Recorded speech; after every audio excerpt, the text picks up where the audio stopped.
ಹಾಂ ಆನ್ ಆಯ್ತು ನೋಡಿ ಸರ್ ಈಗ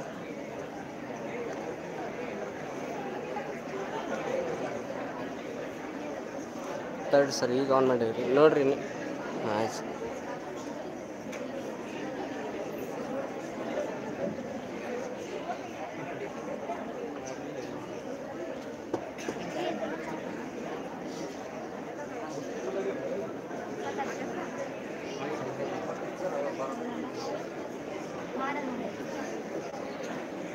ಅದೇ ಅವರಿಗೆ ಸ್ಯಾಲ್ರಿಗೆ ಹಾಕಿಬಿಡ್ತೀವಿ ಸರ್ ಹಾಂ ಸರ್ ಅಂದ್ರೆ ಮತ್ತು ಅವ್ರು ಈಗ ಬೇರೆದವ್ರಿಗೆ ಕೊಟ್ರೆ ಅದು ಮತ್ತು ಇದಕ್ಕೆ ಸರ್ ಒಂದೇ ಕೊಡ್ತೀವಿ ಸರ್ ಆದ್ಮೇಲೆ ಅವ್ರಿಗೆ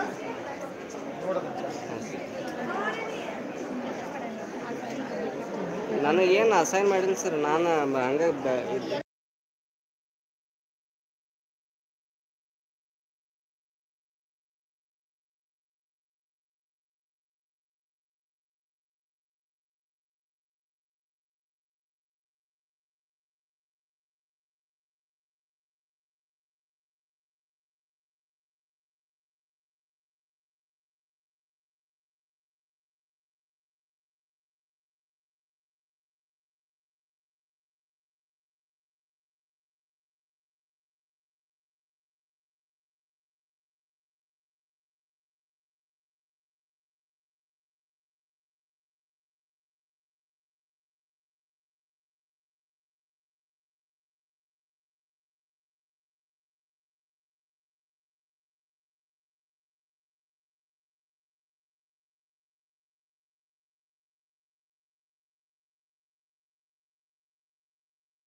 Warm round of applause to welcome our dignitaries.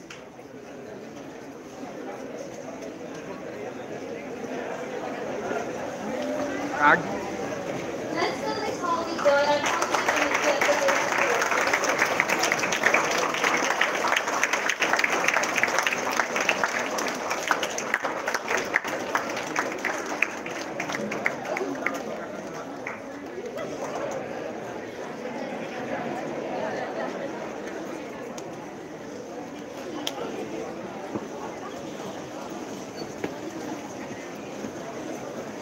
I now kindly request our honorable guests to please take their seats.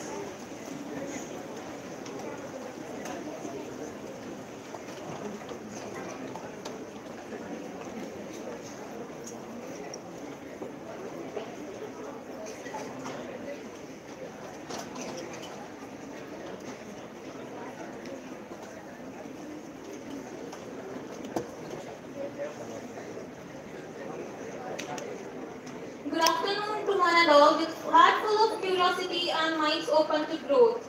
We welcome you all to 𝐷𝗵𝗺𝗵, a journey that celebrates awareness, wellness and beautiful process of understanding oneself. Today is not just an event, but an experience, one that connects the mind, body and soul. So let's begin this enlightening journey together with positive energy, open hearts and smiles that reflect our inner life. I am 𝗲𝗵𝗺𝗵, the Discipline Secretary of KLES BCA PC Javan Science College, Hubbali, and your host for today's event. Before we move ahead, let's take a moment to understand what 𝐷𝗵𝗺𝗵 truly means. 𝐷𝗵𝗵𝗵, the awakening of the self, reminds us that true wisdom comes from within. It is not merely about learning, but about realizing our inner strength, emotions and consciousness. Through 𝐷𝗵𝗺𝗵, we connect knowledge with self-realization, where the mind is enlightened and the heart awakened.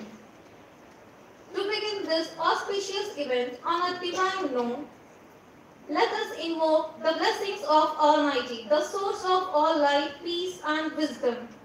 I now invite Ms. 𝐀𝐀𝐄 to lead us into this sacred beginning with the invocation song.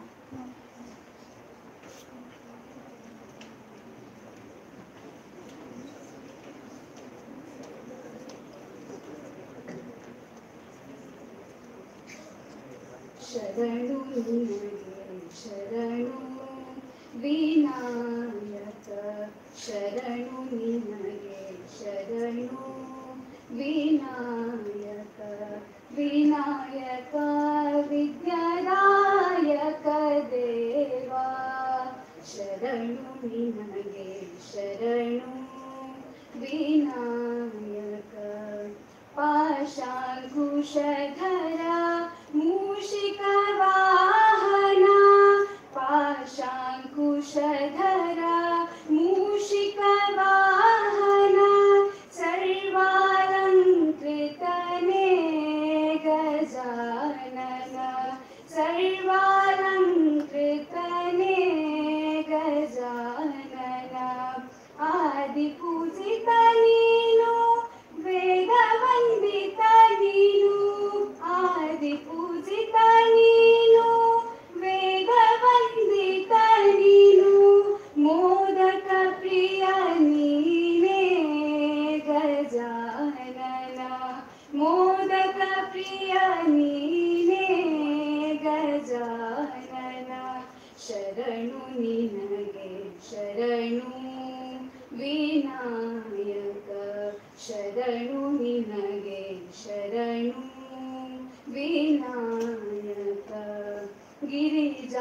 ಗಿರಿಜಾಸುತನಿಗೆ ಗರಿಕೆಯ ಸಲ್ಲಿಸುವೆ ಗಿರಿಜಾಸುತನಿಗೆ ಗರಿಕೆಯ ಸಲ್ಲಿಸುವೆ ಪರಿಹರಿಸೋ ಪಾಪ ಗಣಾಧಿಪ ಪರಿಹರಿಸೋ ಪಾಪ ಗಣಾಧಿಪ ರಕ್ತವರ್ಣನು ನೀನು ಲಂಬೋದರ ನೀನು ರಕ್ತವರ್ಣನು ನೀನು ಲಂಬೋದರ ನೀನು ರಕ್ಷಿಸಿ ಕಾಪಾಡೋ ಗಜಾನನ ರಕ್ಷಿಸಿ ಕಾಪಾಡೋ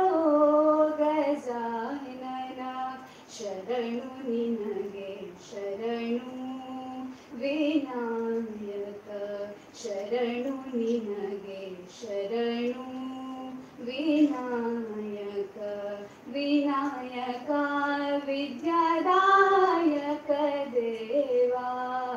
ಶರಣು ನಿನಗೆ ಶರಣು ವಿನಾಯಕ ಶರಣು ನಿನಗೆ ಶರಣು ಶರಣು ನಿನಗೆ ಶರಣು ಶರಣು ನಿನಗೆ ಶರಣು Vinayaka. Thank you.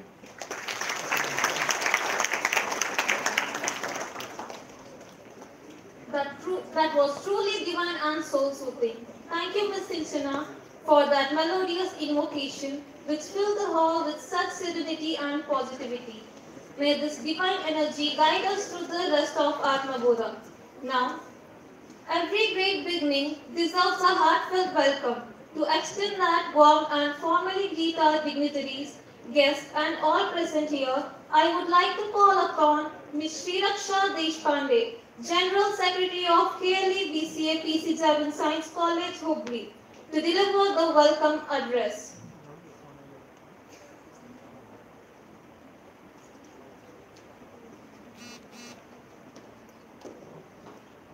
The capacity to learn is a gift.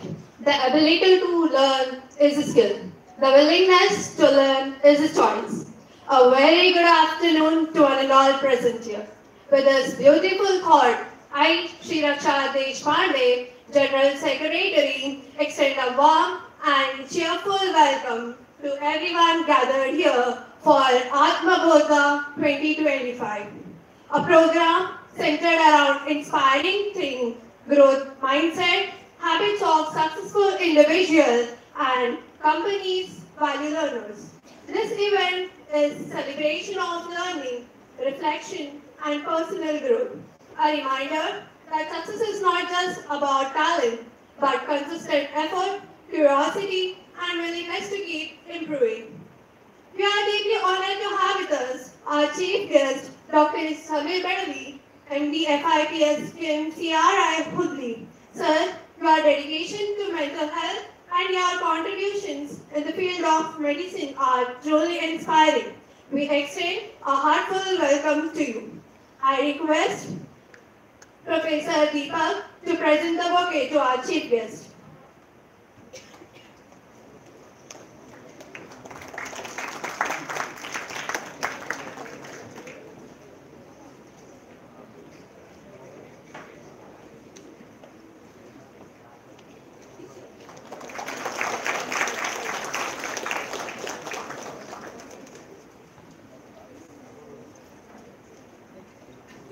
Equally delighted to welcome our guest of honor, Dr. 𝗕𝗲𝗪 from the Department of Psychology, Karnataka University, Dharwad. Sir, your insights into human behavior and motivation perfectly align with today's theme on growth and learning. I request Professor Somnath to present a token of respect to our guest of honor.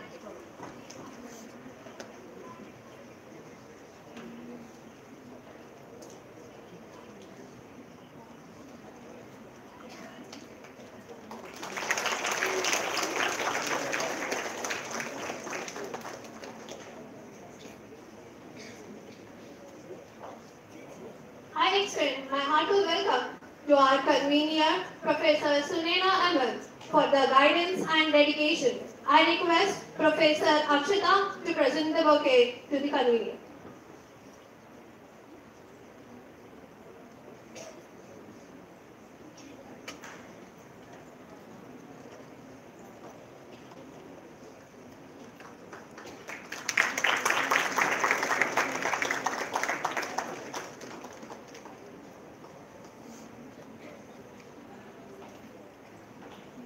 I also welcome our ladies representative, Ms. Divya Patil and Ms. Selina, for your efforts and dedication. I request Rakshita Varnekar and Ms. Disha to present the bouquet.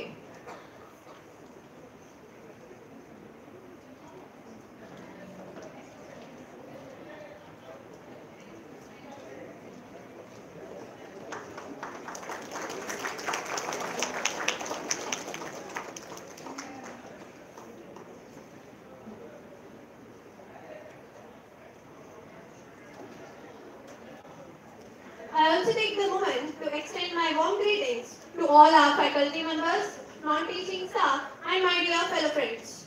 Your presence, enthusiasm, and participation make this event truly special. As we begin today's program, let us remember that the mind growth set is the pure foundation of success. The belief that every challenge is an opportunity to learn and every failure is step towards improvement. Once again, I welcome each and everyone for 𝐷𝗵𝗺𝗃 2025. Thank you.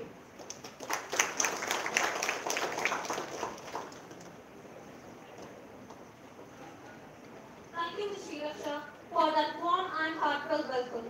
Your words have truly set the tone for the day and filled us with positive and purpose. A seed, when nurtured with care, grows into a tree that gives shade, strength, and life. Just like how knowledge and awareness help us grow from within. To symbolize this journey of growth and enlightenment, we now move on to a very special part of today's event, nurturing the sapling. May this sapling remind us that every small act of care leads to something beautiful and lasting. I now invite our dignitaries to come forward and be part of the symbolic gesture of growth and harmony.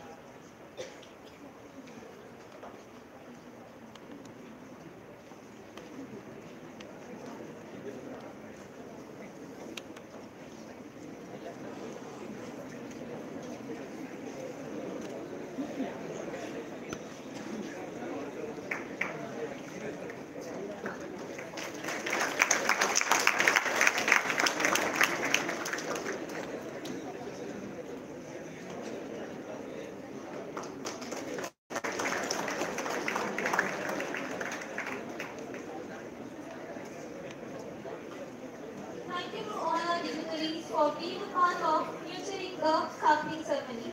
Just like the sapling, may today's event continue to grow and inspire us all. Now, it's time to get to know the guiding lights of today's event.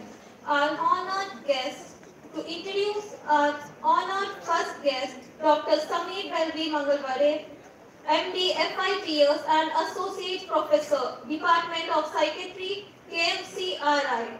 I would now like to invite Ms. Divya Patil, Ladies Representative of KLES BCA PC Jargon Science College, Hubbali, to introduce our esteemed guests and give us a glimpse into their remarkable contributions.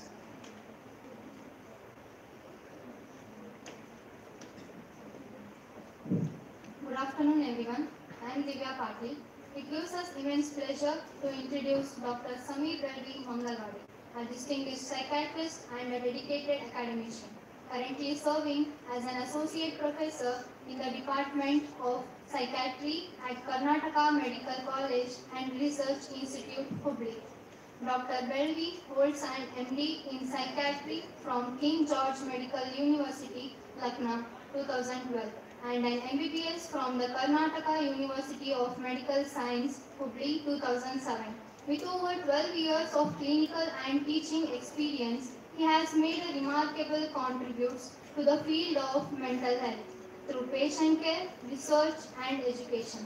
His areas of expertise include schizophrenia, mood disorders, and neuromodulation techniques such as RTMS, repetitive transcranial magnetic stimulation, and TDCS, transcranial direct current stimulation. As a clinician and researcher, Dr. 𝗲𝗵𝗍 has led several initiatives and clinical trials integrating modern neuromodulation therapies to improve patient outcomes. A passionate teacher and a mentor, he has been actively involved in guiding medical students and junior doctors, fostering both academic and clinical excellence. His strong communication and leadership skills have made him a respected figure among colleagues and learners alike.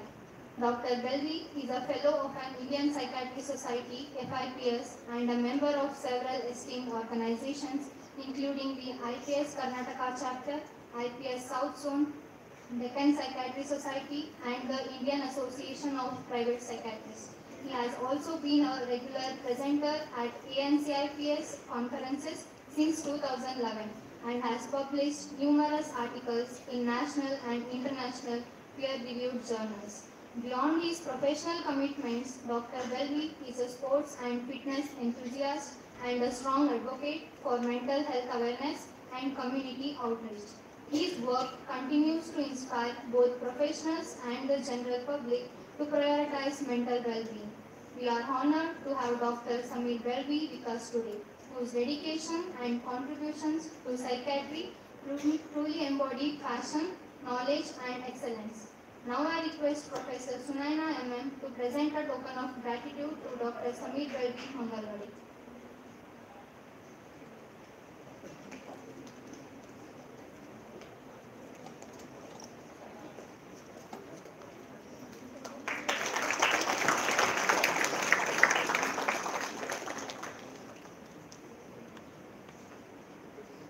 Thank you, Amanda.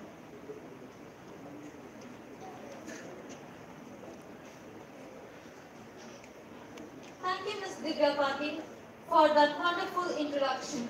I would now like to invite Ms. Salina Gladys Sethi, Ladies Representative of KLES BCA PC7 Science College, Hubbali, to introduce our esteemed guest, Dr. 𝗕𝗲𝗃𝗄𝗏, Department of Psychology, Karnataka University, Dharwad, and share a few words about their inspiring journey.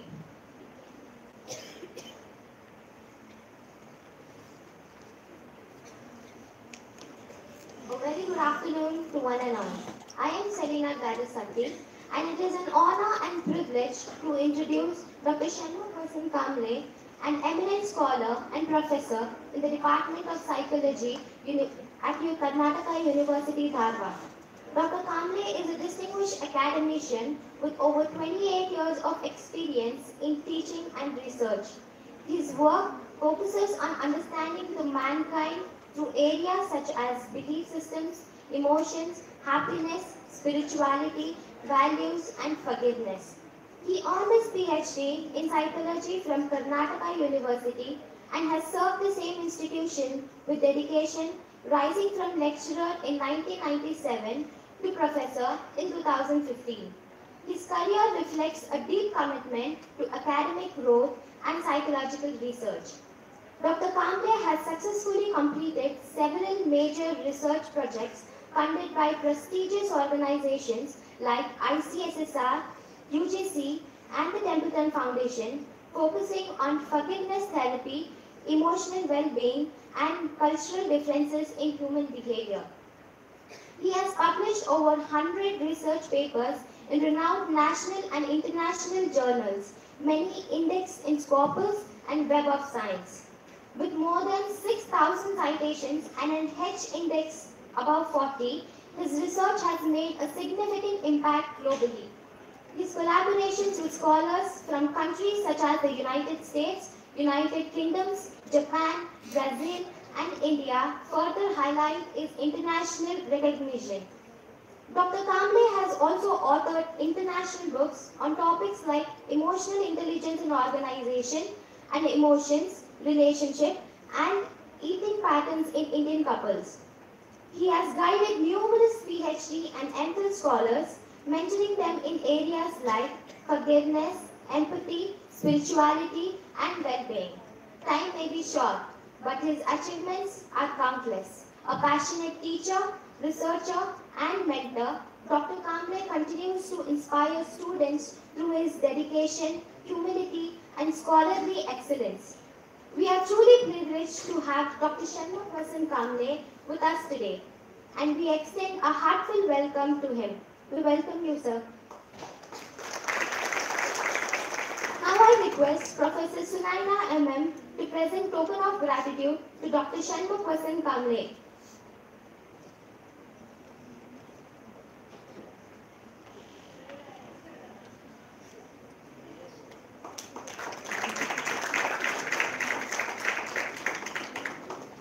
Thank you, ma'am. Thank you, sir.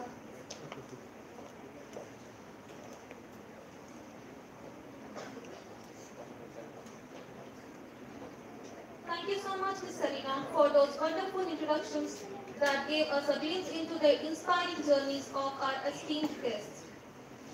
We are truly honored to be graced by such remarkable personalities whose wisdom and experience are sure to enlighten and inspire us today. And now, the moment we all have been eagerly waiting for. It is time to hear from our esteemed resource person. When the mind is at peace, the world becomes a kinder place. With immense honor and respect, I now invite Dr. 𝗲𝗵𝗵 to enlighten us with his valuable thoughts. Let us welcome him with a huge round of applause.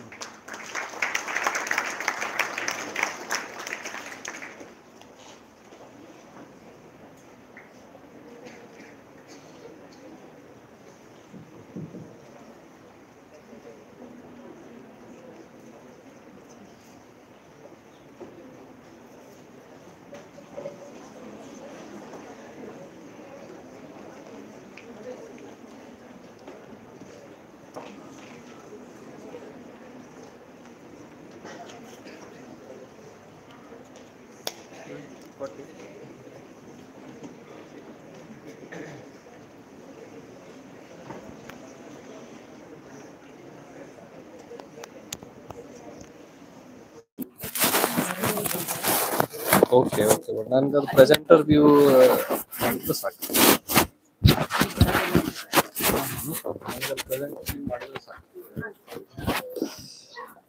A warm good afternoon to you all. Hello, am I audible? Yeah, I think this is too loud. Huh?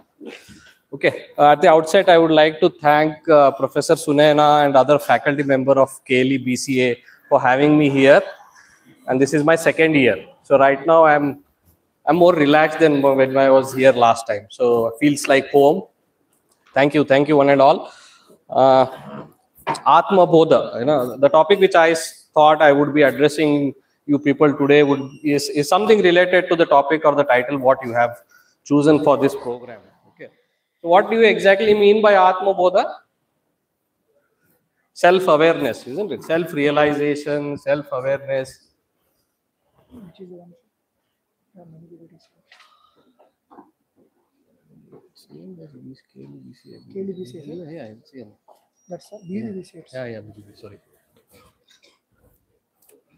Sorry, so it talks about improving oneself, isn't it?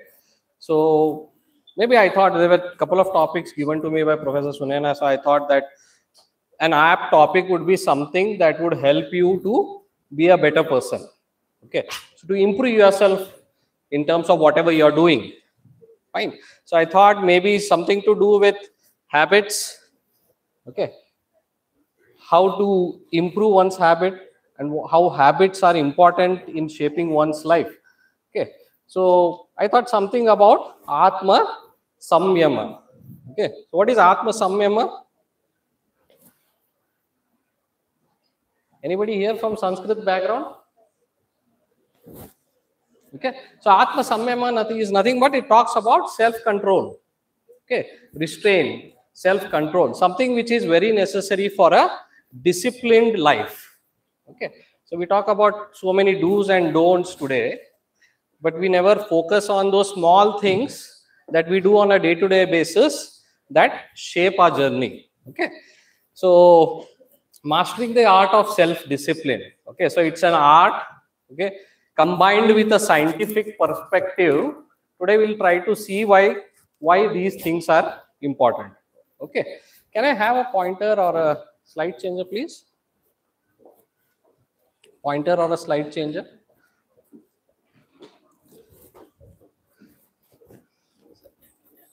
If you can make a presenter view, and maybe I can just have it here, or the presenter view is focused on the screen.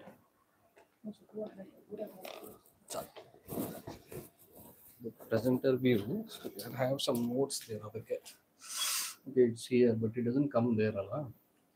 TV mele idu presenter view barangilla. Okay, fine. So building habits for better you. Okay, so before we begin, what is that you commonly find among successful people that you come across in everyday walks of life? you think of anybody in any area, any field of expertise or profession, what is that thing that you commonly find among all of them? Anybody? I mean, like, are you okay with English or you want me to use Kannada also in between? What is that thing that is common that you see as a factor with many successful people that you come across? You take as sports or a businessman or somebody who is into finance, entrepreneurs. Okay. What do you think is a common defining factors among all of them? Confidence, yes. Okay. Focused, very good, yes. Disciplined, productive, yes. What else? What else? Sorry? Dedication, passionate about what they do, yes. You have to love what you do, only then you can grow in that. Exactly. Then goal oriented, yes. Focused, goal oriented. So all these things define someone who is successful over a period of time. Okay. Other important thing is that people are consistent. Okay. Successful people are always consistent. They don't try for some time and then they leave. Successful people are those who have the ability to overcome a setback. Okay. In psychology, we call it as resilience. Okay. Ability to bounce back from failures or setbacks. So these are small things that we need to learn in our everyday life in order to better ourselves. Okay. So that is why these things have to be looked into from a day-to-day events and how you can make small changes in your daily habits so that you can be a better person than what you are right now. Okay. That's the whole idea. I mean, just another 30 minutes, 35 minutes. Obviously, discussing this, I would like to have more of interactions because I'm not here to have any lectures, deliver any lectures. So maybe an interaction would be a preferred way of trying to understand that what we are going to learn today, collectively. So what is self-discipline? As I said, Atma Samyama. Okay, so Atma Samyama talks about self-discipline, which is nothing but self-control, which is the ability to resist impulses and distractions. Okay, so every day we are filled with so much of information from so many sources that we are not able to actually filter out what is essential at that point in time, what is necessary for my own personal benefit or my own personal growth. Okay, so it's a human tendency. It's not a problem with any particular person, but it's a human tendency that we are usually taken away by impulses, impulsive decisions. Okay, something that we talk about gratification, I'll come to that later. Okay, we want quick results. Whatever I do now, I want a result out of it immediately. Something that I want to feel good at that particular point of time. So those impulses and those behaviors are something that we are driven on a daily basis. You take an example, say for example, you're scrolling through your phone, okay? Then you see a particular ad of particular dress or a shoe or an item or whatever it is. What do you feel? You feel an urge to buy it immediately. Is it not? So how many of you impulsively buy or purchase online stuff? Almost everybody of us. Even I do that. Isn't it? So whether you take your time and think whether do you need that at that point of time? You like something, you want to own it. Okay, so that's an impulsive decision. Now that impulses work on other areas of life also. But there you lose your self-control. Okay, so to do away with that, we need to learn the art of self-discipline. So those who have this self-discipline, they stay focused, they align their decisions with the values, the goals that they have for themselves, and that helps to build character. Having self-discipline in terms of control over one's urges, one's impulses, have better self-control leads to productivity and mental well-being. Okay, so it's not just that you are avoiding some unwanted decisions, you are actually building a positive output, positive productive output out of having self-control about yourself. It's about not just purchases or buying anything, it's about actions, what you say, what you do at a particular point of time. Okay, so that talks about self-control. Now, what is an habit? Now, we use this word so often. But what is an habit? What do you understand when you hear the word habit? You talk, your parents might tell you, you have a very bad habit, it's a good habit. You might use this word at various contexts. But what is an habit according to you? Anybody, what is an habit?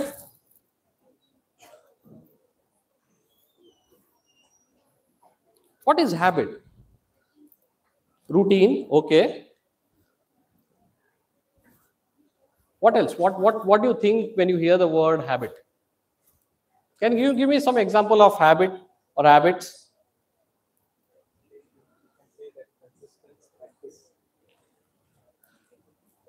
Consistency, practices, okay. What is an habit? Okay, habit is something that we do without us having to think about it. Okay, it's an automated behavior that is there in our system. Okay, that is what we call it as habit. Now, there are two things which are important here is, one, it is an activity or a behavior which is automated and which is something that you don't really have to plan or think about. Okay, say for example, somebody is of the habit of biting nails. How many of you do that? So do you really think that now I have to take my finger to my mouth and bite it? Isn't it? No, it's an automated behavior. Okay, why it happens, we'll talk about it in later. So any behavior which is automated, which you don't have to think about, is in simple terms called a habit. For somebody who is of the habit of getting up early in the morning, the person doesn't think at night that tomorrow I'm going to get up at 6 o'clock and he goes to sleep. It's an automated behavior in that person. Okay. Similarly, somebody who gets up in the morning has this routine of going for a walk, going to exercise. The person doesn't think daily and plan for that activity. It's an automated behavior in his system. Okay. That happens automatically. So that's an habit. So how habit works usually is, psychologically, when we talk about habit, there is a cue. There's something that triggers in your mind that, okay, and then that cue triggers a routine. Whatever action or whatever we do is a routine. And at the end of that, there is a reward. Okay, there is an outcome for that, which helps you to continue that behavior throughout. In simple terms, if I were to give you an example, say for example, you go back home and you open a book. And let us say it's a book of your the most difficult subject. Okay, each one of you, imagine you go and open the book of the most difficult subject, what you feel. So what happens at that point of time? What is the immediate reaction? What is the immediate reaction when you open or you have to work on something that you find the most difficult part of your academic course? What is the immediate reaction in terms of how you feel, emotions? I mean, like, how you feel? You feel sleepy, yes. Then disinterested, okay. Your motivation goes down. And mostly when we talk about all the negative emotions put together, we call it as stress. Okay. Psychologically, you are under stress. Your body and mind is under stress whenever you face a difficult situation. So that is the cue that triggers stress response. With that stress response, some of you might go and sleep, as he said. Some of you might close that book, go out and play or go and talk to friends. Some of you might take your phone and start scrolling, isn't it? Now that's the best time pass that is available these days for everybody. Okay, easily available, so much of information. Scroll through your phone for 10-15 minutes. What happens? When you're doing that, you are actually trying to manage your stress in a negative way. So while scrolling or distraction, you go out, you watch a TV, you go and talk to someone, or you lie down or you sleep. You are trying to manage that stress by doing some activity, isn't it? So end of 15-20 minutes, the reward is you don't feel those negative emotions anymore. Which triggered your negative emotions, those emotions have died down.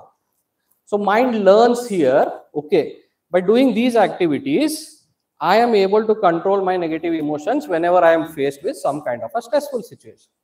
And this becomes a habit. Every time there is a stress, for whatever reasons it is, you take up those activities which will do away with that stress. So that reward is doing away with that stress. Okay. So hence this continues. Every time there is a difficult subject you have to read, you either delay, you prolong, we call it as procrastination, we'll come to that later. Okay. And you take up a routine which you feel is helping you, but rather it is not. Now with the same example, how you can improve this habit or this routine to make it more productive? The same example is there. There is a stressful situation. It could be subject related, academic related, or whatever it is. You have a seminar, you have a project, you have a presentation to make, but you have not started yet.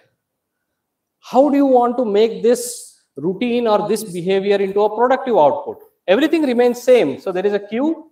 You have to modify your routine here and see that the reward is positive. Can anybody think and tell me how you can do that? Pomodoro technique, yes, we'll come to that. But like, what routine you want to take? Say, for example, you have a project or a difficult subject you have to read, but you find it stressful. How do you want to go ahead and make a positive outcome out of it? Yeah, the crux here is you are not running away from it. You want to sit and study, isn't it? Okay, so how is that going to reward you? No, the technique we'll discuss because that's a part of presentation. Yes, so we are here, you want to sit and study rather than going away and doing some other activity. But at the end, the most important thing is there has to be a reward because you have to feel connected to that activity. Okay, in psychology, when we talk about rewards, it's not about some tangible benefits or materialistic things. It's about feeling good about what you have done earlier. And that has to be associated with how you feel. Okay, say for example, your friend says he wants to sit and study for 25 minutes without getting distracted, no matter what. Okay, so at the end of the day, if he can associate that with some kind of a reward, it could be a pat in the back, it could be something like after studying for 25 minutes, he goes out, listens to his favorite music, okay, goes out and watches something on a TV or on a phone for 5 minutes, which is refreshing, rewarding. So that reward is then connected to the routine that he has just previously done. So here the habit loop is changed from distraction, negative outcomes to a positive outcomes. So whenever you face some stressful situation, this is one simple example. Now you can think about such hundreds of examples in your day-to-day activities where you have a system within yourself which you carry without even your knowledge.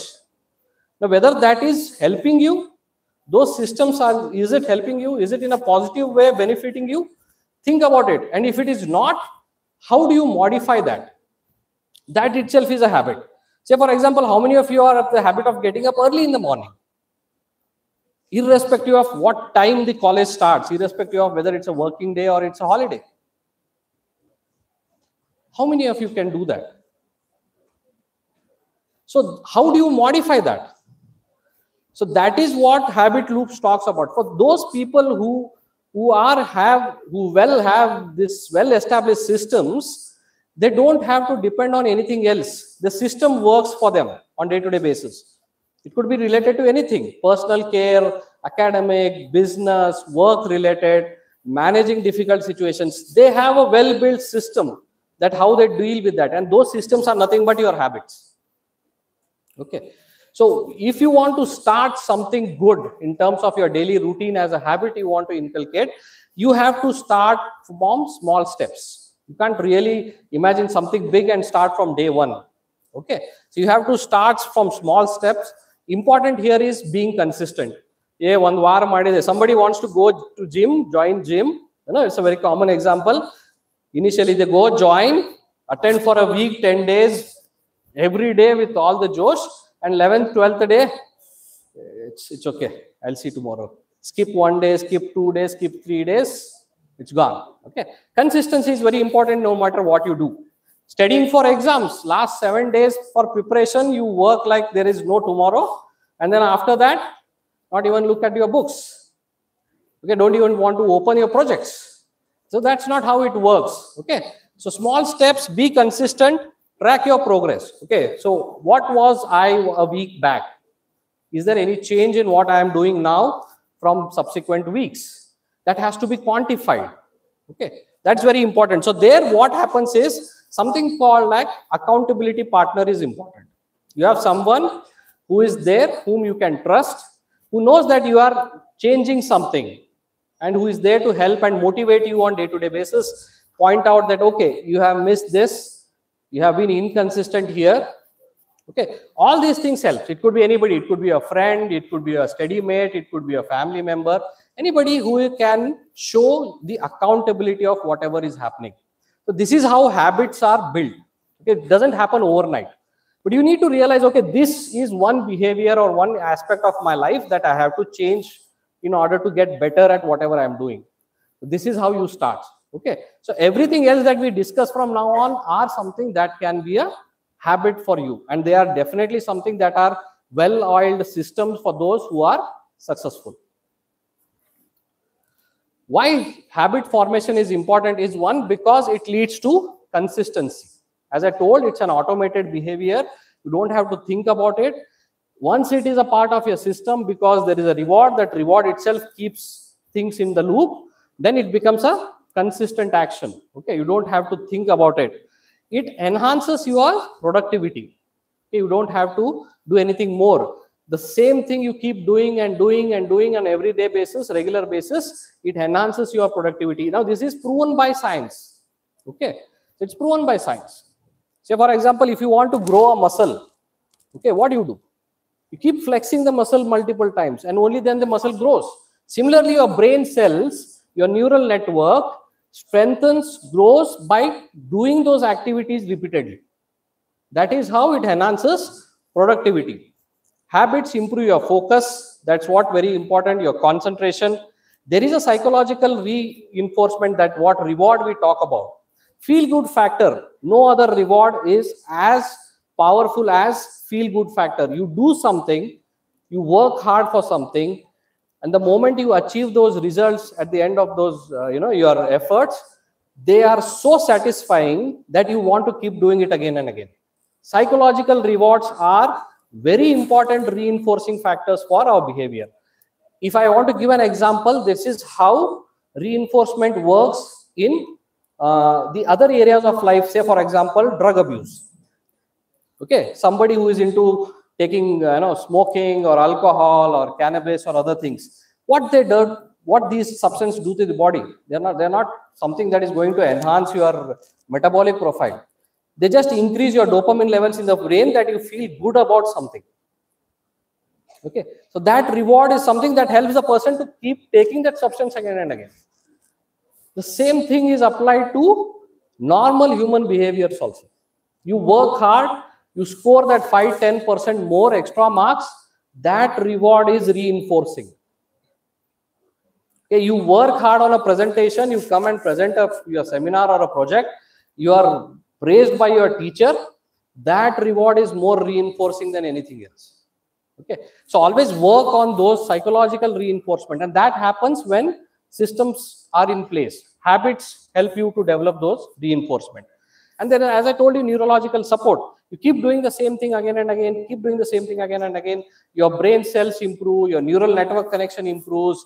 Everything is positive when you do things on a consistent basis. That's why habit formation is important, and that is why even the unwanted behaviors are rooted into oneself because of these mechanisms.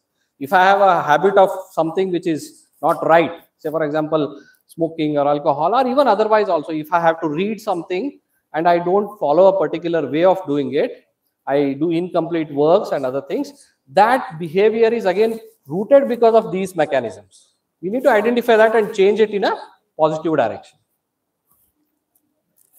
The power of morning routine. Now, when we talk about specific habits, this is the most important thing. And I think right from your primary school days and your other, well-wishers, your parents, the first thing that they tell you is, if you have to improve, get up early in the morning.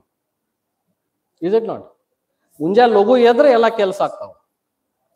It's a statement. It's scientifically proven, because See, our body has something called a biological clock. We call it a circadian rhythm. That biological clocks, works in coordination with sunlight, sun rays and absence of sun rays. And that is the trigger for releasing certain hormones, okay, chemicals in our mind and in our body, which help us to regulate our day-to-day activities. Okay, so those hormones that are necessary for concentration, focus, learning, memory are at peak between 4 to 6 a.m. in the morning. Biologically, they are at peak. If you want to make better use of them, you need to get up in the morning. So morning routine is a secret psychological hack. Okay, you talk to any successful person, you go and read the biographies of anybody, nobody's biography will tell you that I get up at 11 in the morning. Nobody's, trust me. People who get up early in the morning always have a head start over others. Otherwise also. Okay. So morning routine is very important. How many of us have a morning routine? Even I don't have a consistent morning routine. Do I try to make it happen? Yes. Am I successful? No. But at least realizing that it is very important is something that is very important. And if you start to do something to have a morning routine at a very young age, then definitely you can have that. Okay.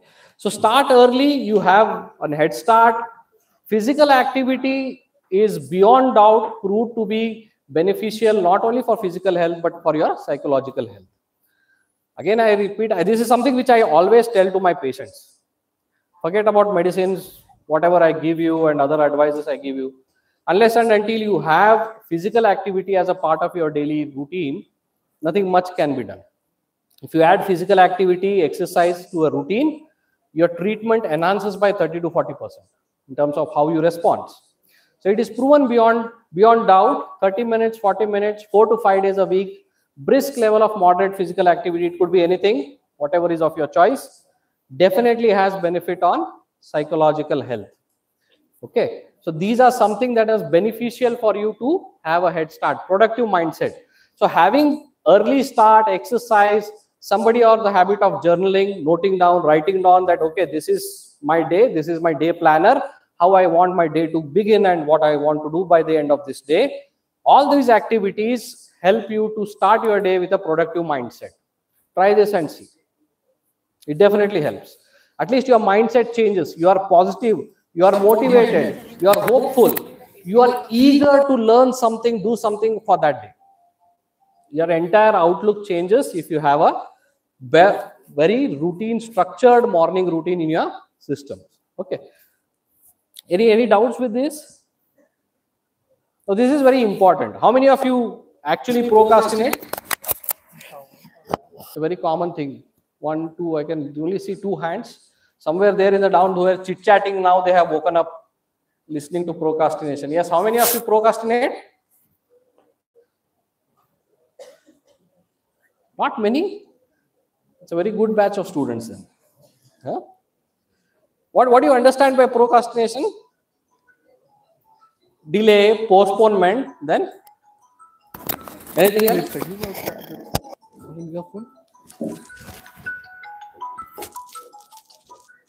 Okay, there are 2 things which are very important when we talk about procrastination. One is, as your friend said, it is postponement and delaying.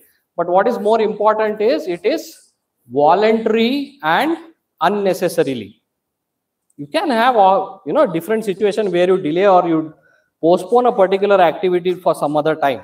We'll come to that in time management techniques. But if you do it unnecessarily and voluntarily, we call it as procrastination. Okay, it's not about being lazy. We generally label such individuals as lazy. Okay, because they always keep saying that na amel martini, na martini, mun martini, nodu na amele. Okay, so it's not about being lazy. It's not about something to do with poor time management also. What is important psychologically is procrastination happens because of emotional disturbances. We don't really understand that why I am being forced to postpone something or which I am not interested to do right now, or I keep postponing something. It is because of emotional problems. Okay, most of the procrastination occurs because either the individual is too afraid of failure, okay, or he is someone who lacks motivation to do things, or there is something called perfectionism. Okay, somebody who thinks that, okay, I'll do it only when I'm 100%, things are set in my mind, or I want to do things to the perfect, outcome. That is why I'm not sure whether if I do that, it is going to happen now. So procrastination is driven by emotional disturbances. Now, how many of you really realize that you people keep on voluntarily postponing things because you are not feeling emotionally right? Can anybody, those who raised your hands that you keep procrastinating, do you really relate to this? Sometimes? Yes. See, that is very important. The moment you realize that you are procrastinating, you need to realize that why it is happening. And to overcome procrastination, it's not only the time management techniques that are popularly spoken about. The most important thing is that you realize the emotional background behind it, understand your emotions, and try to change that.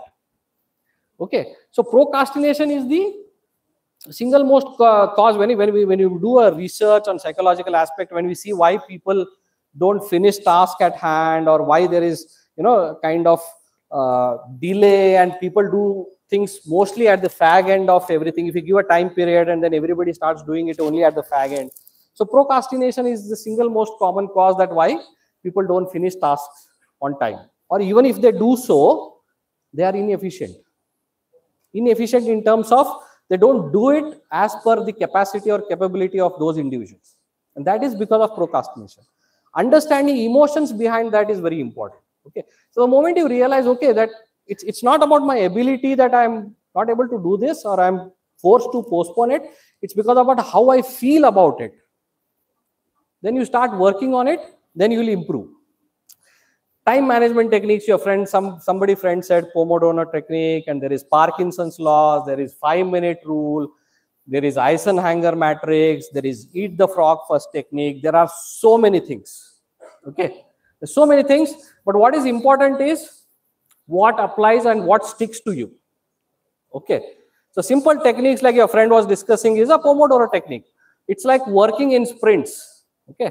So how many of you are aware of what we call as high intensity interval training? I am into fitness because I'm kind of old, getting old now, so I need to look at my physical health also. So what do you understand by high intensity interval training? HIIT exercise. Anybody here? Anybody aware of what is high intensity interval training?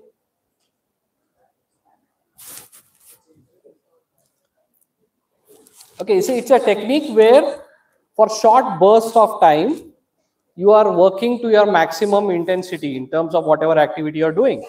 And then after that specific time period, you take rest. You absolutely rest for some point in time. So for example, 60 seconds of intense activity, 30 seconds of active rest. And this cycle keeps on repeating. Okay, so similarly, your Pomodoro technique works in that way. Undisturbed, focused work for 25 minutes. Set an alarm for 25 minutes. Undisturbed, focused work. So you should know that what you're doing for next 25 minutes. It's not just some random reading. Okay, focused work for 25 minutes. After 25 minutes, take a break of 5 minutes. Break has to be a active break, not a passive break. Okay, in that, what I mean is you are either reflecting what you have done for last 25 minutes, recollecting that, or you are planning what you're going to do for next 25 minutes. Repeat this cycle for 3 to 4 times. Okay, 25 minutes of undisturbed, active, focused work, 5 minutes of rest. Repeat this cycle 3 to 4 times. Your efficiency increases, your capacity to concentrate increases. So this is Pomodoro technique. Something that you can do for people who gets distracted a lot. And somebody who says to me that, sir, I am very good and I can sit at 3 hours stretch and finish a topic. I tell you, you are able to do that, but trust me, not even 30% of things would have gone into your brain. Human brain is wired to work and focus for short periods of time. Okay, it needs break. So you can't sit for length and watch a movie like you do in a cinema theater and read and focus and do some productive work. Okay, so you need to realize this. Somebody who thinks that I can finish an entire topic in last 3 hours before exam, yes, you can read a newspaper also in that time. But how much of that becomes actually helpful to you? How much goes inside and gets stored? Very little. Okay, so Pomodoro technique is one. Parkinson's law is we all experience that every point in time. It simply says that work expands to fill the time available. Say for example, if I say that I have entire Sunday to clean my room, I'll take an entire Sunday 24 hours to clean my room. But if I have to say to myself, I have 1 hour to clean my room on Sunday, I'll do the exact work better in terms of efficiency in that 1 hour. This is Parkinson's law. Try it. If you feel that, okay, I have an entire week to prepare for a project or a seminar, you will take that entire week, the same amount of time, the same amount of work. In fact, your focus will be so distracted that your efficiency will come down. But if you say that I have to prepare for a seminar, I'll do it in next 2 hours, your efficiency increases. So this is how you manage time. It's not how much time you have. It's about being efficient in that point of time. And if you want to be efficient with your work, try to limit the time that you give to activities. Okay. Similarly, something called a 5-minute rule says, if there is a work that can be completed in 5 minutes, do that. Now, ಏನು ಮಾಡ್ತೀವಿ? ಅದು 5 minute ಕೆಲಸ ಆಮೇಲೆ ಮಾಡಿದ್ರೆ ಅದಕ್ಕೆ ನಾವು ಇನ್ನ ಆಮೇಲೆ ಟೈಮ್ ಅದ ರಗಡೆ. So any work you feel can be completed in 5 minutes. A note, revising something, taking down some instructions for something. If it requires less than 5 minutes, do it immediately. Don't postpone it. Okay, so that is 5-minute rule. There's something called as Eisenhower matrix. Anybody is aware of that? Eisenhower matrix or eat that frog first technique. For students, it really helps. The most difficult and most stressful activity, do first thing in the morning. Finish it off. Take it off your list. Don't keep it for last. One, you are working. Your efficiency is better when you're doing it for the first time as a first activity. Second, that feel-good factor that comes after completing that Herculean task makes your work easy, better for the rest of the day. Okay, that's called as eat the frog first technique. Anything that you feel is difficult, time-consuming, do it first. Okay, so Eisenhower matrix is again, it's like a 2x2 matrix, where you can divide your work into something which is important, which is not important, and then there is on x-axis there is urgent and non-urgent. Okay, so work which fills into the important category and also which is urgent, you do it immediately. If you want to plan a time, a schedule or a timetable for an entire day or a week, you divide them into these activities. What is urgent, what is important, do it immediately. What is important but it is not urgent, you decide when you want to do it, put a time or give a specific slot for it. Something which is urgent but not important for you, you designate it to somebody else. Choose someone else to do that job for you. And something which is neither important nor urgent, you delete it from your list. Okay, so a lot of activities about your social media thing, you're scrolling on your phone, watching movies and chit-chatting with friends come into that last category. Isn't it? Neither it's urgent nor important. Or they are important. Huh? So this is Eisenhower matrix. So you can choose what works for you. But time management is very important. It's the ultimate hack for being successful in whatever you do. Everybody gets 24 hours, but how efficiently we are able to use those 24 hours? This differentiates you from others. You're not getting 25 or 24.5 hours, that extra half an hour for you to do something, isn't it? So in that 24 hours, how efficiently you work makes you a better person. Okay. So this is something that you have to really give importance. Delay gratification. Okay, as I was talking about impulses and distractions. Okay. So this is something, this is very important to be disciplined in life. Okay. So delay the gratification, resist the impulses to act immediately. A simple scientific experiment was done way back in 1970. It's a very famous test which is available even on the internet. You can go through that. I think Stanford University or somewhere. It's called the marshmallow test. Marshmallow is a type of a chocolate, if you are aware. It's a sweet thing. So what scientists did was, there were many children, many small kids who were there, and they were offered a marshmallow. A marshmallow was kept in front of them, and the instruction was given to them. Either you can have this marshmallow now, or you wait for some time, and later maybe you can have not one but two. This was the instruction. Kids were there, marshmallow was kept in front of them, instructions were given, you can have this now, or you wait for some time and you can have two later. Some kids had it immediately, some kids waited to have two later. When these kids were followed for many years into their adolescence and into their adult life, they found that those kids who had the ability to resist the temptation and waited for some time had better psychological development, had a better personality in terms of how they evolved. So they said that the ability to delay gratification is his immediate pleasure.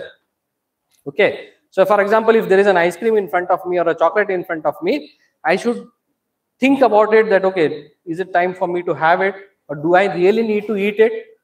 Okay. So if I don't think, but I act on my impulses, on my craving, that is acting impulsively. So people who are into finances, are masters of this. Okay, anybody does trading here? So he immediately acknowledged. So I guessed that he does that. So how many of you do trading? How many of you do business kind of activities which involves financial management? You know that it is very tempting to act at a particular impulse. But if you are able to resist that, maybe you can think of long-term benefits.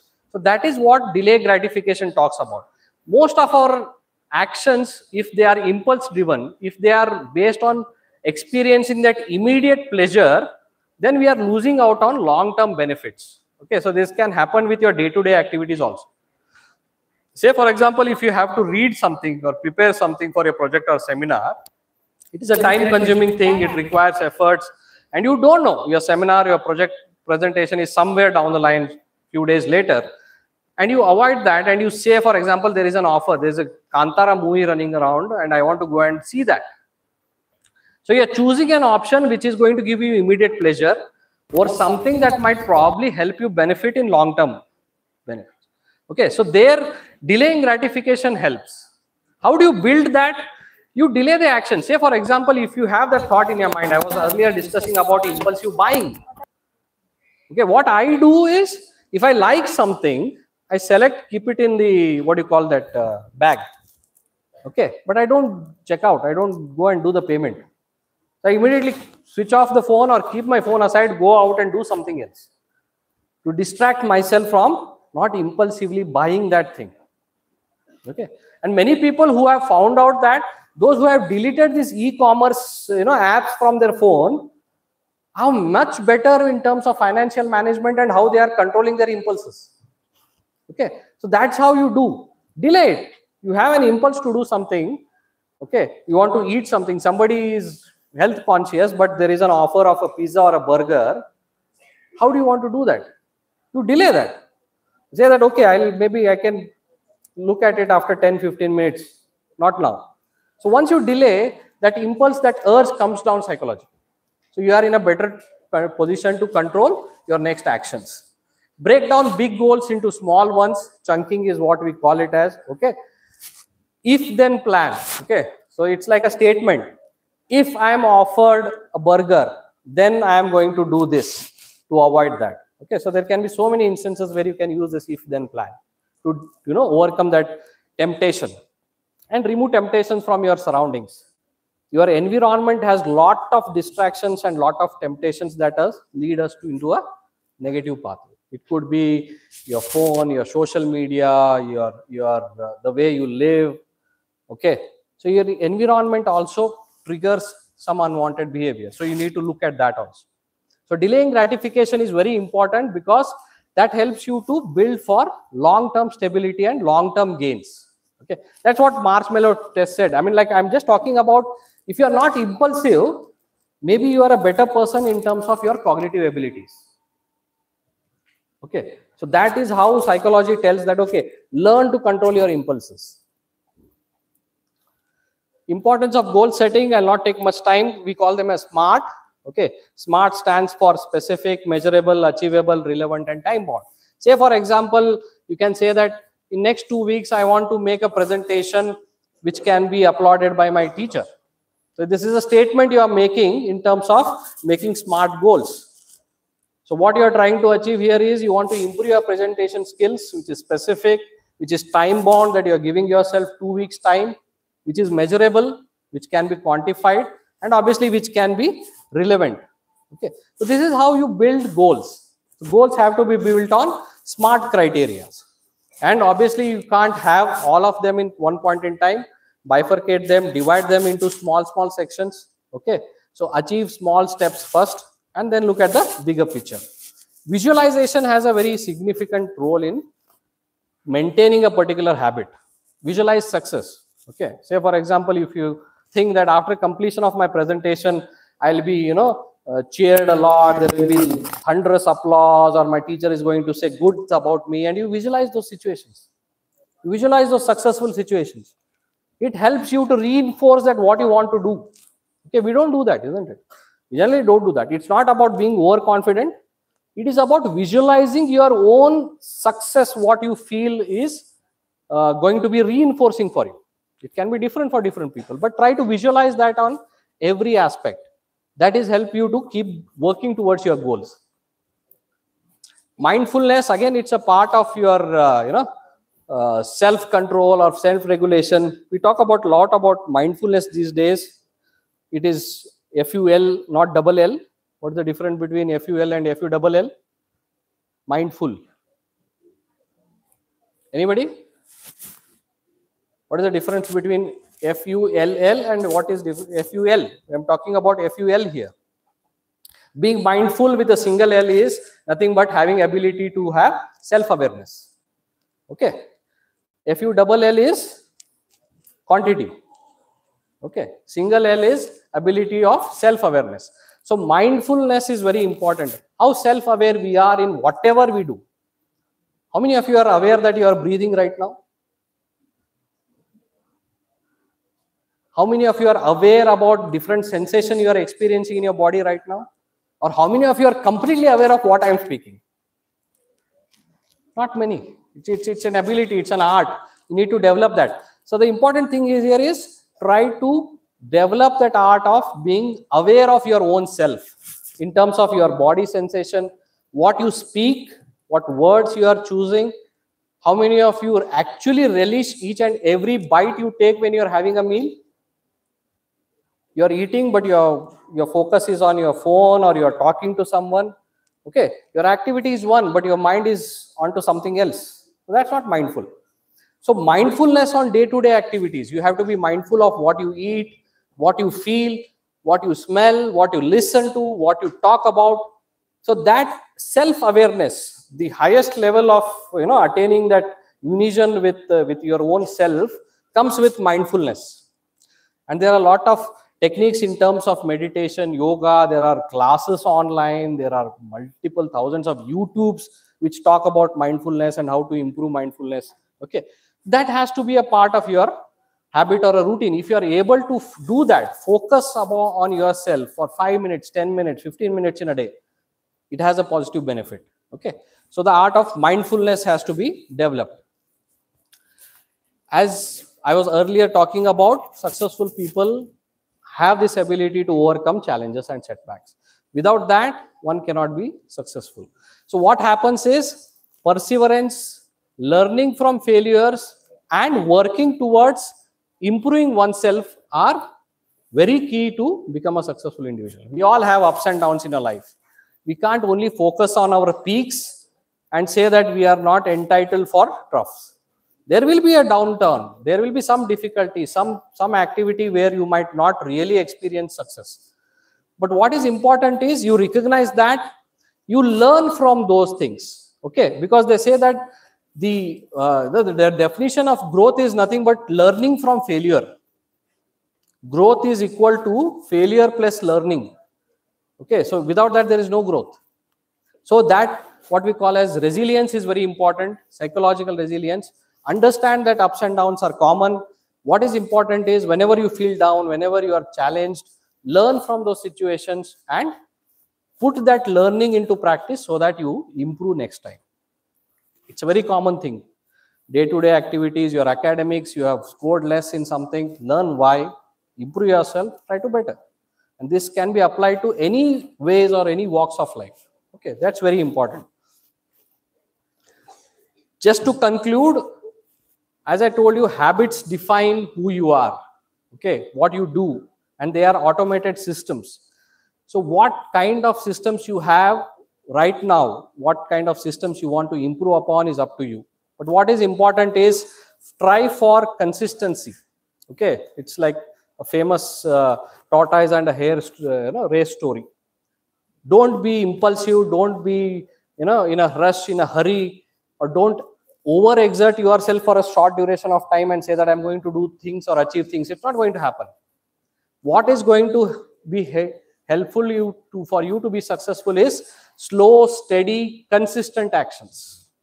Okay, whatever you do, see that you are doing it in right amount, you are consistent about it, you are monitoring your progress, and you are continuing to do whatever you do irrespective of any setbacks. Okay, so that is how you can build consistent habits. Okay, so this is with this I conclude. Your discipline is your product. Okay, so your name is your brand and your habits are investments. So what defines the outcome is your investments, isn't it?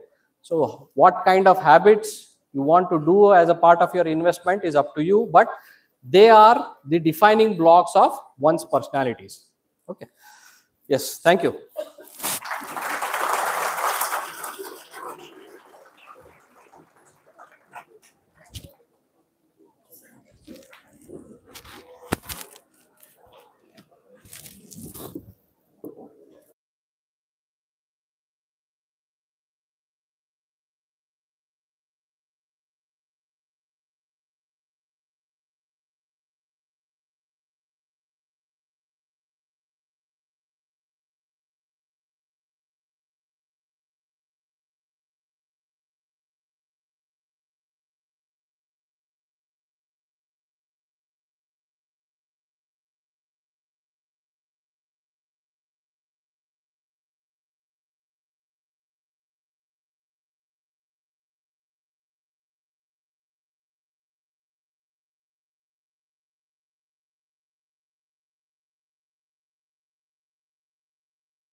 look at, and they were really divine. Dear audience, how long you all want me to talk? Because traditionally I'm a teacher, and until you ring a bell, I'll not stop my talking. So anyway, I'm going to keep my timing. So how long you all want me to talk? Is it 30 minutes, 35 minutes, 15 minutes, 5 minutes?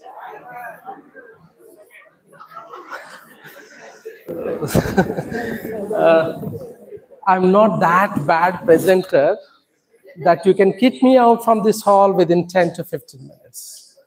I'm here to talk to an audience whom I see as the future of India. And when I'm standing in front of the future of India, I cannot shut my mouth because I need to inspire you. I know I can be as boring as ever because most of the time we are in the laboratories trying to do researches. And if we get an audience like you all, on that to 500 or maybe some chairs are empty, are there somebody hiding down? No, I don't think so. But anyway, children, do you like to listen to stories? You like to listen to stories? Yes. Let me tell you a story. This is the story of a man called Robert Sternberg. And this guy was too bad in studies. So bad that he even doubted his own intelligence. And people started telling he's not an intelligent person. He was having test anxieties. And he was a gone case. He goes to the university to study psychology. And when he goes to study psychology, the fun part comes here. His teacher or his supervisor or mentor says, please quit this psychology subject and take some other subject as your major subject. Does he listen to them? No. Stubborn guy. He continues his journey. To such an extent, what happened to this guy later on, it will baffle you. There is not a single theory in a psychology that we would not be looking towards him. And imagine the universities are trying to give him doctorate, honorary doctorate. Why? Because of his contributions. And just have a look at the amount of books that he ended up writing in a psychology subject. Endless. A person once called as a failure, a person called as unintelligent, I'm using the word unintelligent, but he is the person who came with the present theory of intelligence, trying to speak to you all about the 3 types of intelligence. We call it as successful intelligence. You think completing something academic, trying to know numbers is intelligence? No, along with it comes the creativity. Along with it comes how you are able to be alive.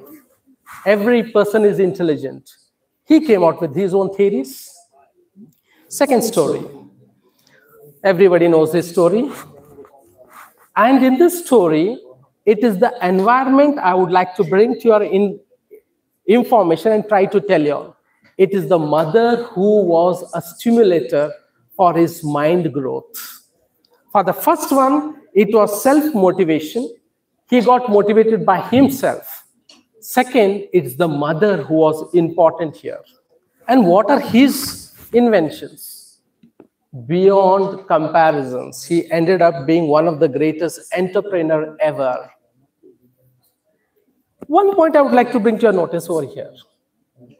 Most of the people think intelligence is something which stops. But here I have one of my collaborators who has done marvelous works.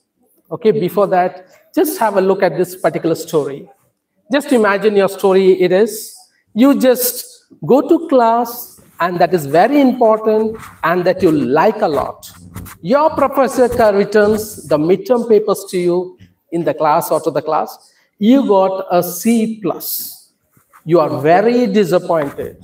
On the way, a policeman catches you because you have broken the signal or you have done the wrong parking.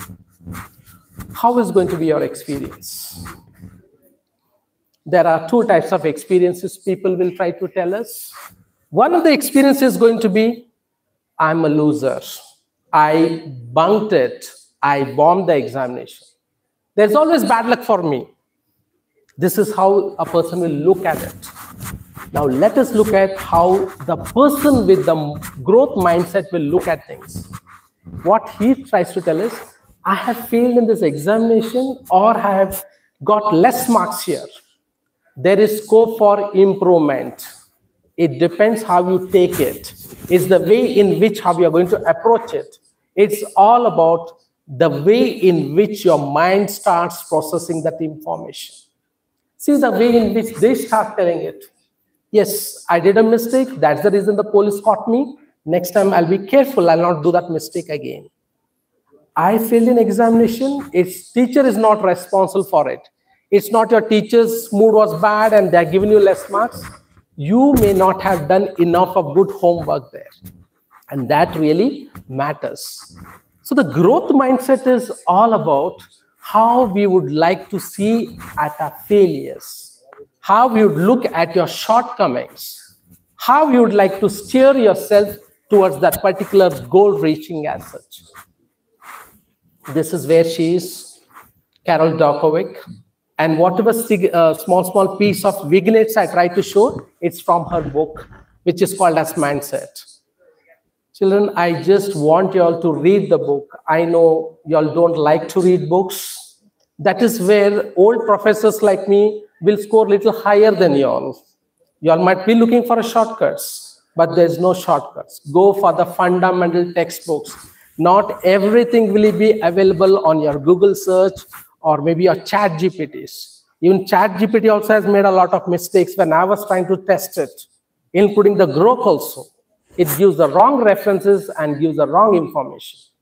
The basic books are basic books and the basic things should always be there. That's the reason I'm trying to talk to you all about this. What is this growth mindset all about? And children, you all must be finding that there's a lot of notes and all given, because if some of you are interested in this particular concept, maybe that's the reason I have put a lot of information there. Here, when we start talking about the growth mindset, it's all about how you're trying to look at things, at the incidents in your life. And whatever it comes in front of you, it should be looked as a challenge. Children, one thing I realize, and I know for sure, you don't like is criticism. If somebody criticizes you or your work, you make it as a personal issue. You think that they're attacking your personality. They're not attacking it. They are trying to bring some rectification. They want to bring some change in you, some modification in you. If you're not ready to listen to that particular criticism given by your teacher or even by your boss, that means there's no scope for you to go further for improvement as such. And what happens over here? How we are trying to see the reviews or maybe the feedback given to you, and how are you going to look at the whole concept of learning? I'm going to ask you all one straight question. Does personality have any age limit? Personality grows at a particular point. Intelligence grows at a particular point. Or let me change the question. Is there a point at which your height stops growing? Is there a point at which your height stops growing? Once your height stops growing, one thing I know for sure, we'll start expanding breadth-wise. That has no age for us. The same way, there are some variables in our psychology, children, like intelligence, wisdom, forgiveness, creativity. As you grow older, the more you're going to accomplish. Earlier, Thurston was one among them. Spearman was one among them. But Wechsler came and changed the whole scenarios. He told intelligence has no age as such. It keeps on growing every time, only if you try to take it with the right mindset. The mindset, what he calls, is called as growth mindset, which she started working upon it. It's not like some rocket science I'm trying to talk here about. It's all about the achievement of normal human beings. And the story I've come to tell you is all about your achievements and how you all can try to forge ahead. The next question comes to your mind. Whether I have this growth mindset or not, there must be some characteristics. There should be some qualities. How do you look at an ideal student? If you ask Sunena teacher, she will tell you all, an ideal student should be punctual, should be able to complete the portion, whatever. The same way you all have pictures about a teacher also. Who's an ideal teacher? How they should be in presentation or maybe in whatever aspect of academia is concerned. The same way, even a person with the growth mindset also has certain things in him. What they do first thing is, if somebody tries to tell them there's a mistake in this particular program which you have prepared, the software program you have done, they will learn to learn the mistakes. They will not look at it as a criticism which is trying to be projected towards them, but they look it at the work and they look for improvement. And those people who look for a constructive criticism, like that, we Indians are very good in criticizing anything and everything. We are even God comes also, we try to find imperfection in God also. That sort of people we are. Try to take the constructive criticism. And even when we are trying to criticize our friend's project or whatever it is, or performance, please try to see that it's going to be constructive. Another one is, if some sort of setback comes, failure comes, please think it is a learning process. See, children, even when you are walking, so at an early stage, the first time when you fell, did you try to deter and try to say that I'm not going to learn to walk? You learn to walk, you continued walking there. This is how it is. So whatever setback it is, it's a learning process. Next one is, what they understand is, intelligence is not something stuck. Our education system, what it has done right now for us, it has started, we teachers have started giving us brandings, labeling, 60%, 70%, 80%. Does it mean that the person who has scored 45% is not going to achieve 60% or 80% or 90%? He can achieve it. But mentally we have chained him down with the numbers, with the magic numbers, and we have told them you cannot do it. There's a beautiful story about an elephant. When the elephant was small, it was tied with a small chain and it could not escape and go. But as it went on growing, it got stuck with that very thought that the chain is still very stronger than me. But it had forgotten that it had grown heavier and it could go out of it. The same thing happens to you also. Just because you have got some marks, which is very less, you think that you can go beyond that, it becomes difficult for us. Yes, this is the basic difference between the fixed mindset and the growth mindset. The fixed mindset people, what they will tell is, I'm either good at it, I'm not. But the growth mindset, I can improve with effort. Fixed mindset will avoid the challenges. They'll say it is beyond my commitment or beyond my scope. I can't do it. But they'll embrace the challenges, the growth mindsets. The fixed mindsets gives up very easily. The growth mindset persists through obstacles. And the fixed mindset ignores feedbacks. But the growth person learns from the criticism as such.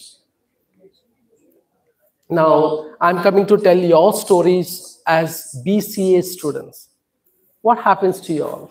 Just imagine, in 2025, 80% of the jobs that will exist in 2030 haven't been invented yet. Just imagine you just go to an interview and a person asks, and they are a BCA fresher at TCS. He was asked in 2023, can you learn Snowflake in 2 weeks? Fixed mindset people answers will be, I only know SQL. Growth mindset person answers, I never used it, but built a mini project on AWS in 10 days. Give me the documents and I will deliver. The same thing happens with the film stars also. A film star will not be knowing horse riding. They'll not be doing paragliding. But when the director calls and asks, they say, yes, I know to do it. Then they go and join those classes and they perfect their skills at it. This is how it should be your story. And most of the BCA students and especially the students coming from commerce, when we call them for the research works and we ask them, what about your subject? Has it got whatever you studied in the classroom? Could you apply it? They started saying, by the time we took whatever you taught in the class and went, we were outdated. And especially you computer science students should be very careful of having a growth mindset. Why? Because there are certain skills, the top 5 companies, what they're looking for y'all in the BCA. I know most of y'all are planning to do a post-graduation in MCA, but if situations makes y'all to go and work as a BCA students, please, this is how it goes. The cloud, the skill what you need, AWS and Azure, and what is the average salary that y'all are going to get over here? 3 to 5 lakh. And BCA relevance, elective in the 5th semester. DevOps, Docker K8s, 4 to 7 lakhs. Self-learn via GitHub. AI and ML basics, 5 to 9 lakhs. Python and NumPy. Then cybersecurity, which is growing up very well nowadays, please. 3 to 6 lakhs. Ethical hacking and MOOCs. But what really wins you is the learning agility, that is having a growth mindset. Whatever new is there, please learn it. Don't try to say that this is something beyond my ability, this is going to be too much challenge for me. No. The learning agility is the one which takes you forward. Yes, there could be some micro codes that could be given to us. Pick one skill, example Docker. What is available for you as a proof? Then go for build mini project. Live demo link is there. Then somebody would like to know about your documentary learning. We have the LinkedIn there. It speaks about the spiral of achievements and claims that whatever you try to talk about. Want to still be more progressive? Have a mock in-depth interviews. Because whatever you do in the classroom, you should be able to apply at the workplace, children. And how much your parents have invested in you, they had faith in you. Please don't try to disappoint them.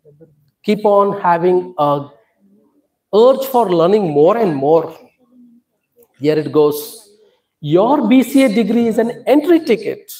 Your GitHub plus 30-day learning sprint is the VIP pass. Direct entry, you can have it. Start today, because the company that hires you in April 2026 is introing the version of you that exists in January 2026. If you start saying, whatever is taught to me, I'm going to stick to this ability, capacity of mine is not there, you are outdated. There was a time in the year 2000, I still remember, people were trying to say, computer people are going to go home. Did they really go home? No, you all came back with the visions. People started telling, you cannot add 2000 there. People did wonders and brought the 0 back. Just think about the algebraic ideas and ideologies which was put into that, the binary systems. Now, children, what they really need from you. Tech moves fast, technology is moving. Science is not moving. Science is at the basic things for us. But technology keeps on moving. So learners, please keep up with the tech world. And especially you being an BCA student, it is a wake-up call for you all now. Languages like Python and JavaScript dominate today. Just imagine, sometime back, Java and C++. This is how it was. So now your AI has come into the picture and you need to root it or note it into your neurons and into your brain cells in the hippocampus regions. So growth mindset, it means that you are not scared of the new library or anything there. Whatever you want to give me work, sir, I am ready for it. Because that much of knowledge you can amass there, because you will be able to figure it out. In your field in particular, every day there's a change and development. If you say that I'm not going to learn new things, you are out of the market. So innovation, and especially for computer science students, this is very much needed. We expect you all to do experimenting with the new programs, with the softwares.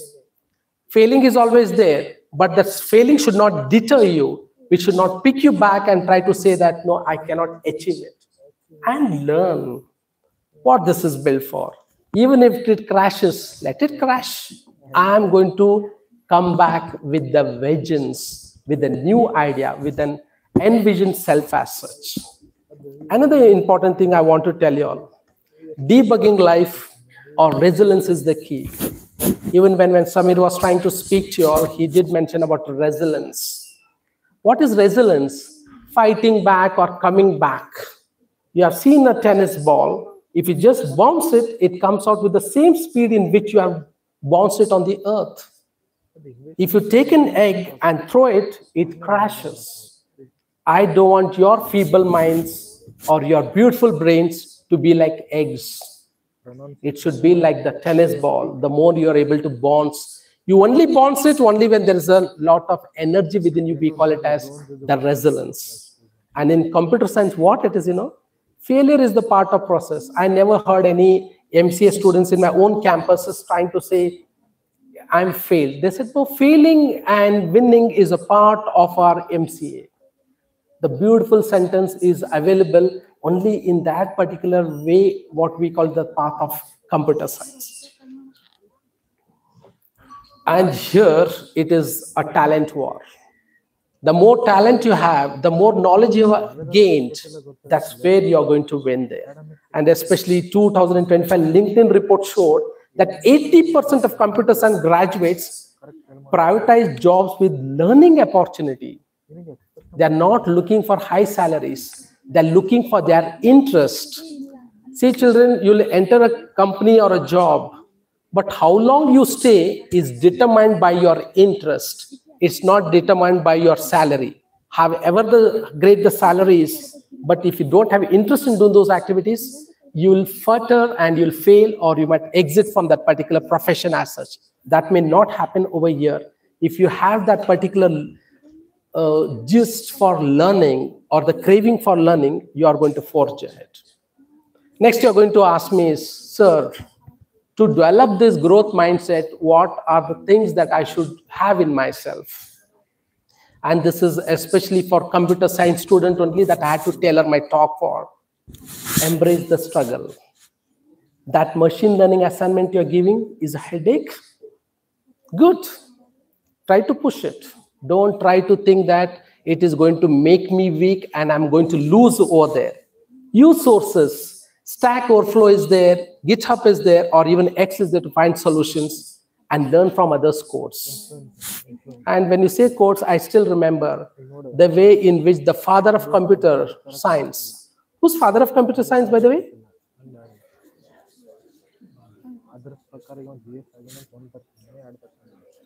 The person who decoded the Nazis' signals of trying to destroy the different ships and aeroplanes.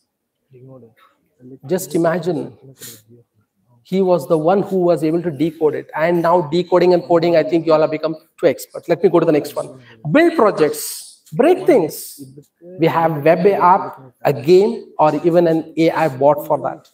So it doesn't need to be able to be perfect. Learn by failing and learn to bounce also.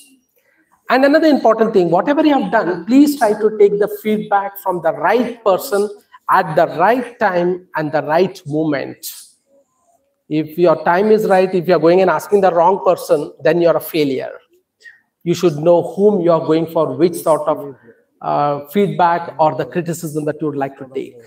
So feedback is your complier. It gives you a lot of information about for self-improvement. So try to stay curious. That is the fourth quality that I want you all to have.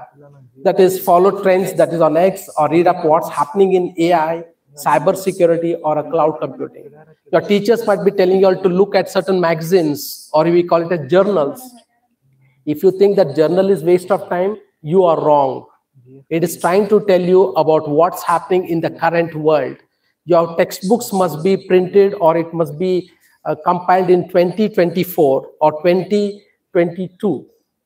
But what's happening currently right now today, it is coming in the form of journal forms. Just look at it. Talent is overrated.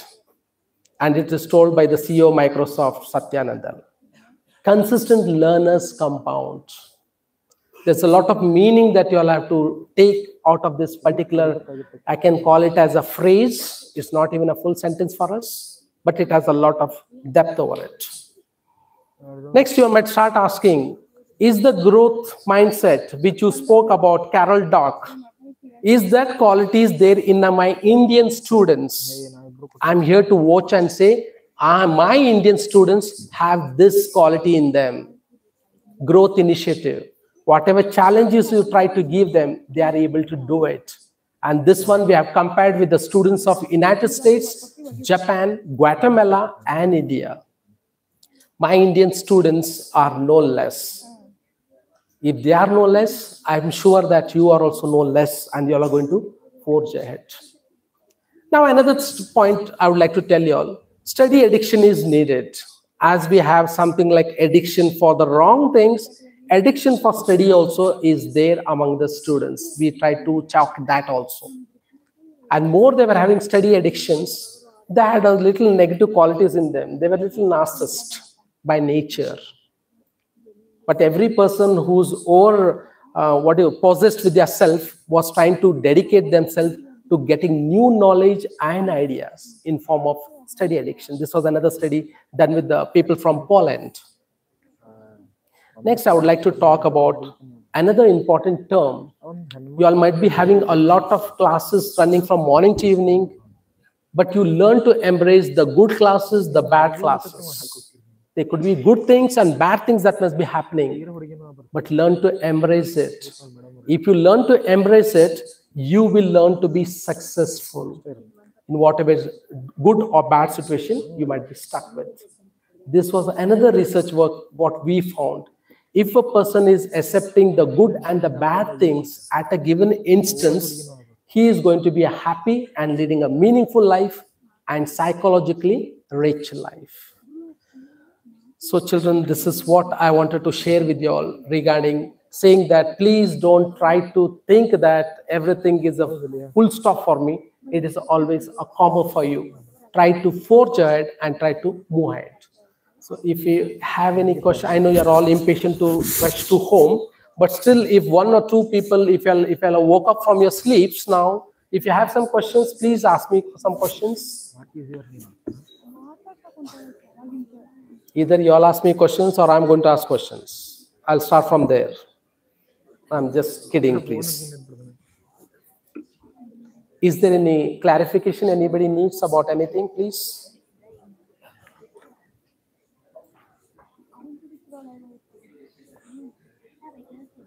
I took exactly 27 minutes, 36 seconds, please. Another 2 more minutes. Another 2 more minutes to go before you all exit from the room. Any questions you all have? Okay, thank you.